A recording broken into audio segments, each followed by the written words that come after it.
தீராத சிக்கலாக இருக்குது, நான் வெளிவரணும், நான் ஜெயிக்கணும், நான் வளரணும், என்னுடைய கஷ்டங்கள் நீங்கணும் அப்படின்னா அந்த கோரிக்கைக்காக நீங்கள் புரட்டாசி மாதம் என்ன பண்ணணும் அப்படின்னா திருச்செந்தூர் போகணும்.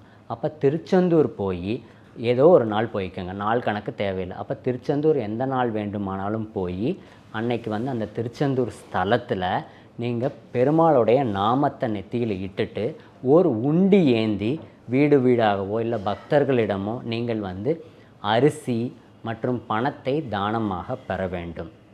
அதை வாங்கி நீங்கள் சனிக்கிழமை நாளில் அந்த வாங்கின அரிசியும் பெற்ற காசுகளையும் உங்கள்கிட்ட இருக்கிற வீட்டில் இருக்கிற அரிசியும் நீங்கள் செலவு பண்ணி நீங்கள் சம்பாதித்த காசுகளை வைத்து அரிசி வாங்கி அந்த அரிசியில் சித்திர அன்னம் செய்து அன்னைக்கு சித்திர அன்னம் சனிக்கிழமை பெருமாளுக்கு புரட்டாசி சனிக்கிழமை அன்னைக்கு பெருமாளுக்கு அந்த சித்திர அன்னம் 5 வகையான சாதம் படைங்க. அந்த அரிசி வந்து எங்கே இருக்கணும் அப்படின்னா நம்ம வந்து அந்த திருச்செந்தூரில் கையேந்தி வாங்கின அரிசியாக இருக்கணும். அந்த அரிசி கூட உங்கள் அரிசியும் சேர்த்து சாமிக்கு சமையல் செஞ்சு படைச்சிங்க அப்படின்னா நீங்கள் வாழ்க்கையில் என்ன ஒரு கோரிக்கை வச்சுருக்கிறீங்களோ அது வந்து நிறைவேறும்.